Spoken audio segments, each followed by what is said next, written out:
Bom, Rodrigo, vamos começar explicando para o pessoal de casa como é que vocês fazem esses estudos, né, que mostram aí todas as evidências da existência de Jesus Cristo. Você consegue explicar resumidamente para a gente? Resumidamente, sim. Em primeiro lugar, eu fico feliz com essa pergunta de abertura, Dani, porque muita gente pensa que o evangelho, que o cristianismo é apenas questão de sentimento, mas não é bem assim.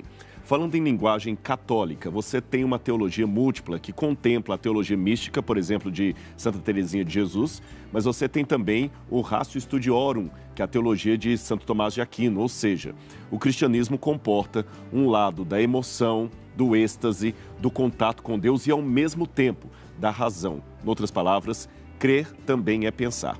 E assim a gente trabalha com a história. Nós não descobrimos Jesus apenas como uma mera lenda. Nós estudamos documentos antigos, as línguas originais, grego, hebraico, aramaico, o latim, a vicissitude do Império Romano, como era na época. Autores não da Bíblia, fora do cânon bíblico, que também mencionaram a Cristo. No decorrer do programa eu posso dar alguns exemplos dessas evidências. Ou seja, é um trabalho acadêmico que rende muitas teses de mestrado e doutorado. E, ao mesmo tempo, revela a simplicidade do Evangelho que até uma pessoa campesina pode compreender. Agora, Rodrigo, a gente tem um carinho, nós católicos, de uma maneira muito especial, a Mãe de Deus, Maria. Queria que você falasse um pouquinho sobre Maria, sobre a maternidade e como as mulheres daquela época enxergavam a figura de Maria. E eu fico muito feliz, Fábio, de ter a oportunidade de dar uma resposta num programa católico, sendo eu adventista. É verdade. Porque existe uma ideia errada que nós evangélicos não apreciamos Maria, que nós desprezamos Maria de maneira nenhuma. Pelo contrário, Maria não poderia ser uma mulher qualquer, senão ela não seria a mãe do Salvador. E vou mais além. Ao pesquisar a história da época, o contexto, eu descobri coisas sobre Maria que surpreendem até muitos católicos e tornam a devoção dela, a humildade dela ainda maior. Vou dar exemplos para vocês. Há um documento do segundo século, o Proto-Evangelho Jacob, e isso é reconhecido pela tradição da igreja, que Maria, quando casou-se com José, era uma menina de talvez 13, 15 anos. Isso pode chocar a nossa cultura, mas naquela época, a partir da menstruação, a menina já estava pronta para o casamento. E o casamento era feito em duas etapas. Primeiro, havia um acordo entre família, o casamento era entre famílias. Então, o noivo ia até a casa do pai da noiva, da futura noiva, fazer um acordo. E se aceitassem, durante mais ou menos um ano, ele levantaria dinheiro para pagar o dote. Na cultura do Oriente Médio, para tirar uma filha da casa do pai, você tem que provar que gosta dela, que é um homem que consegue trazer dinheiro para a família e que está disposto a pagar do seu próprio bolso o dote, indenizar o pai por tirar uma joia da casa dela. E nesse período, ele já era, de certa forma, desposado da moça, mas não podia ter relação sexual com ela, nem se casar com ela. Depois de um ano, ou melhor, morar com ela. Depois de um ano é que o casamento era efetivado. Então ele ia até a casa da noiva, a buscava e eles tinham a primeira relação sexual.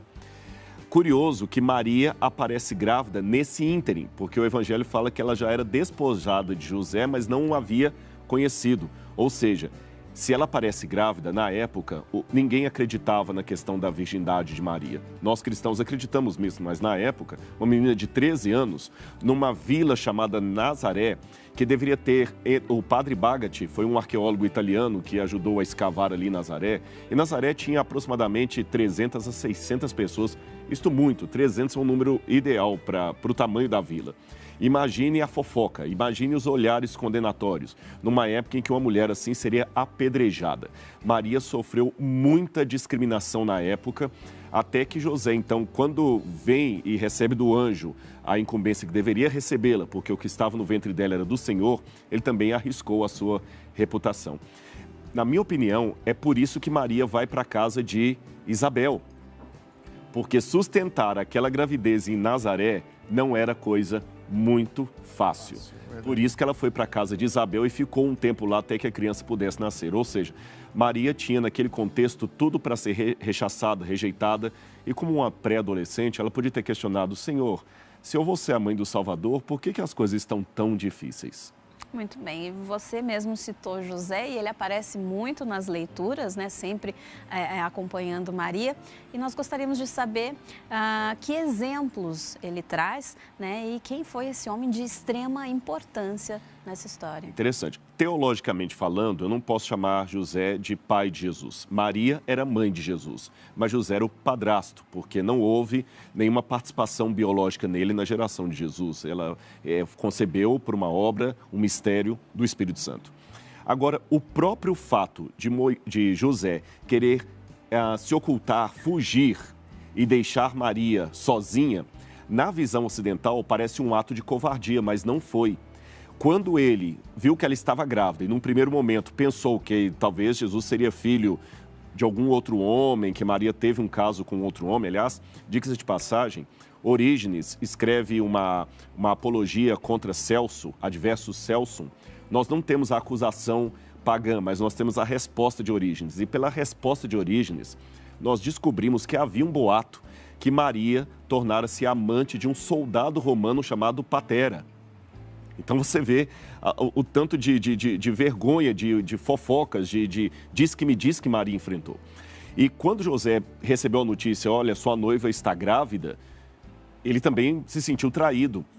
Mas por que ele saiu? Porque, de acordo com a legislação judaica, um adultério, nesse caso já seria considerado adultério, porque ela era teoricamente a esposa dele, embora não podia ter relação com ele, somente o marido pode acusar a mulher de adultério.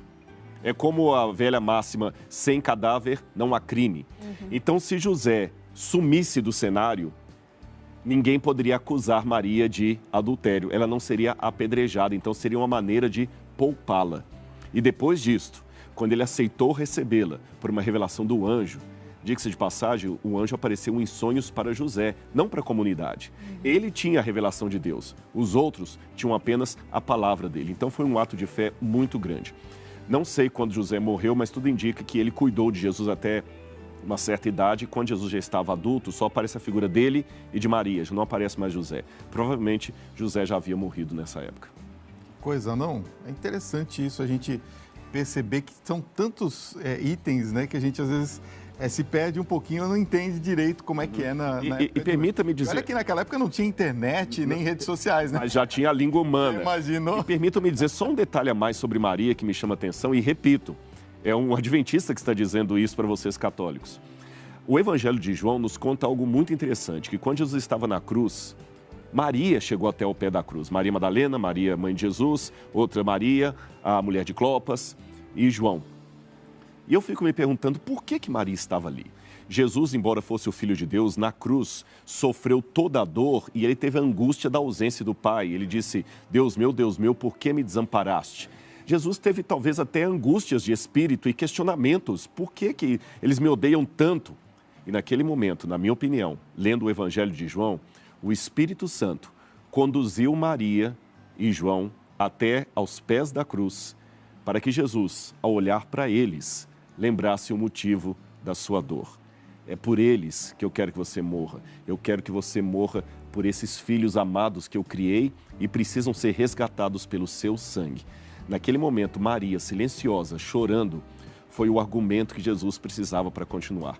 O mesmo argumento que o Espírito Santo faz hoje através de outras Marias, Dani, que muitas vezes são enviadas até nós. Sabe aquele dia que você está desanimado, desanimada, que você pensa assim, não tem jeito o que eu vou fazer, e parece que nesse momento o diabo manda gente para te desanimar mesmo, para te jogar no buraco.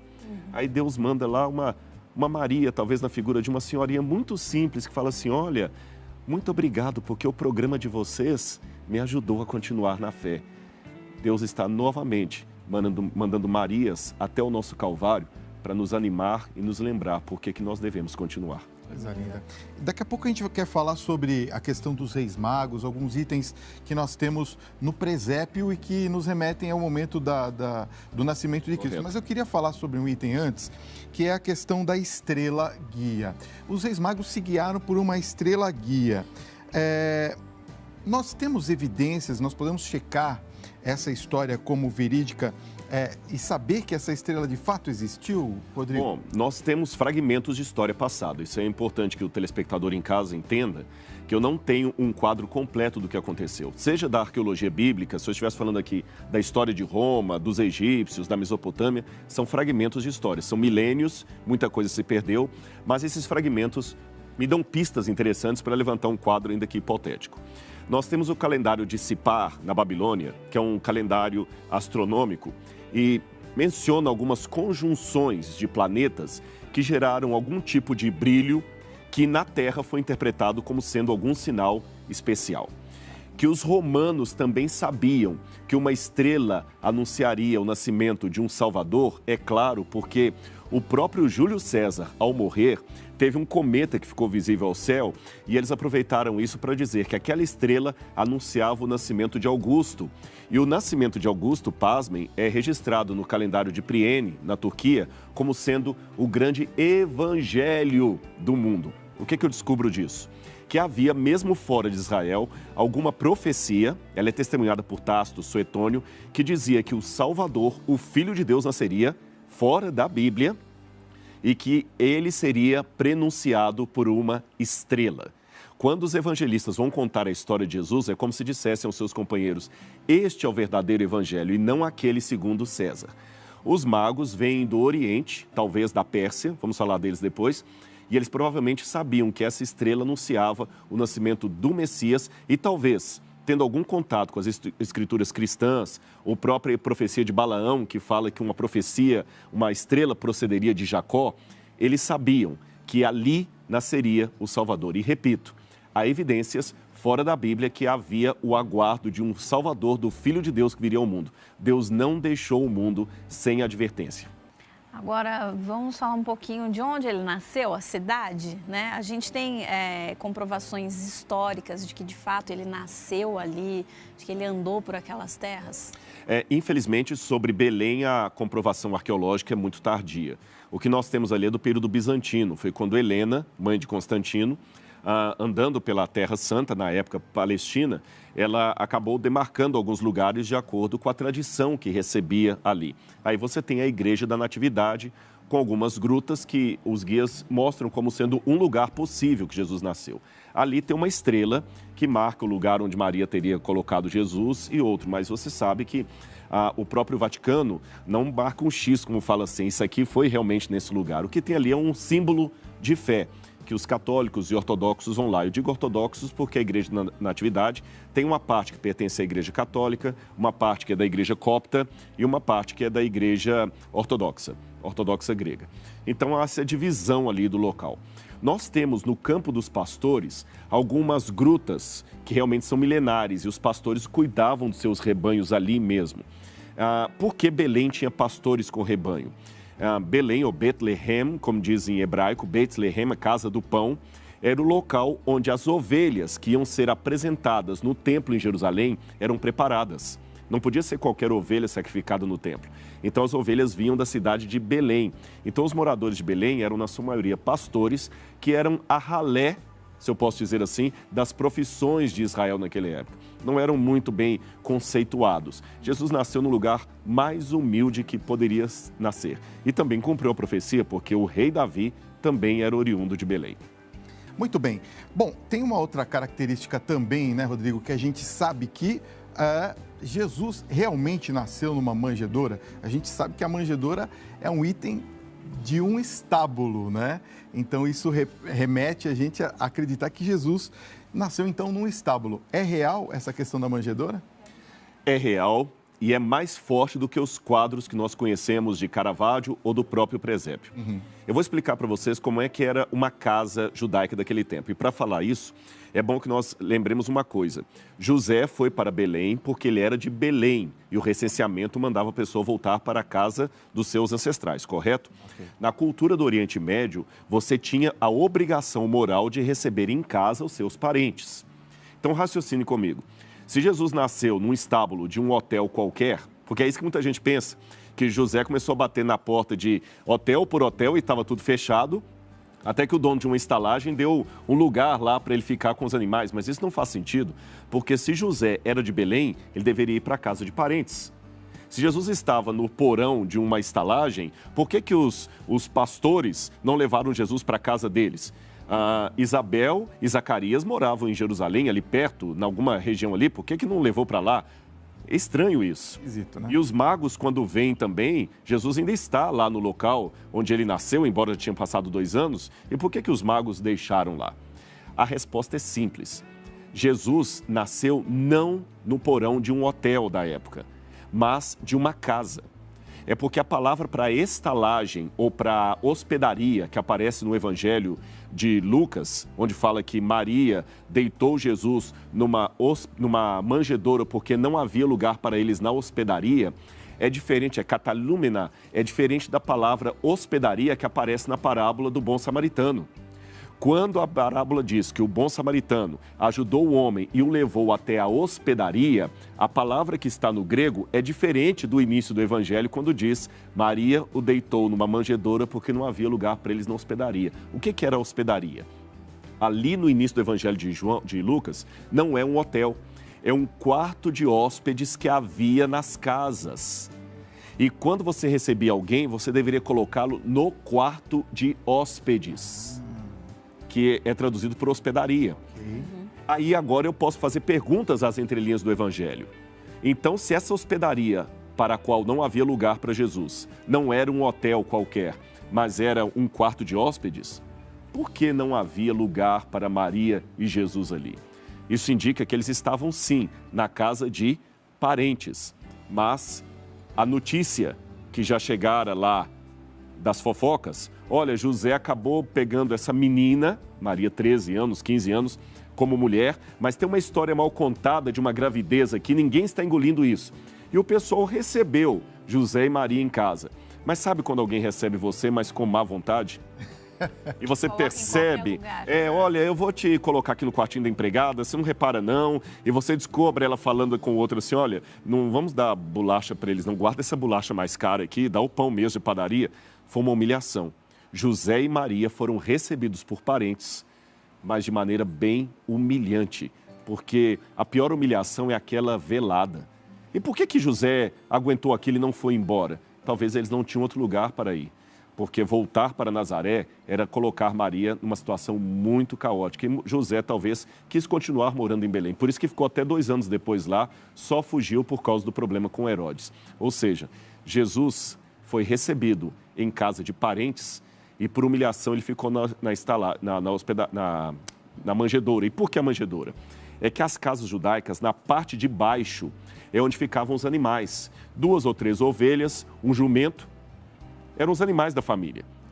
Quase toda a casa judaica da época tinha esses pequenos animais. Agora, lembra que a história de Jefté, ele entra em casa e fala, Senhor, o primeiro ser que me vier à mão, depois que eu abrir a porta, eu vou sacrificar o Senhor. E a história fala que quando Jefté abriu a porta, veio a filha dele dançando. Por que Jefté falou que o primeiro que viesse ele sacrificaria? Porque quando você abre a porta de um pátio de uma casa judaica, tinha os animais ali. Foi nesse lugar que Jesus nasceu. A manjedoura era uma caixa de pedra que realmente parece um bercinho, onde você poderia colocar a água para os animais beberem ou a comida deles ali. Dá o nome manjedoura, de mangiare em italiano. E realmente, se você colocar ali uma palhazinha e forrar, vira um bercinho. Foi nesse lugar, Fábio e Dani, humilde, que nasceu o grande Eu Sou, o Rei do Universo. E Maria, ao pegar aquela criancinha, mal sabia que ao beijar a face daquele bebê, ela estava beijando a face do Criador do Universo. Que lindo, né, gente? Olha, até arrepia, né? A gente né? se emociona aqui conhecendo mais da história. São tantos detalhes que às vezes passam despercebidos durante anos, né? E a gente está tendo a oportunidade de aprender mais aqui com o Rodrigo.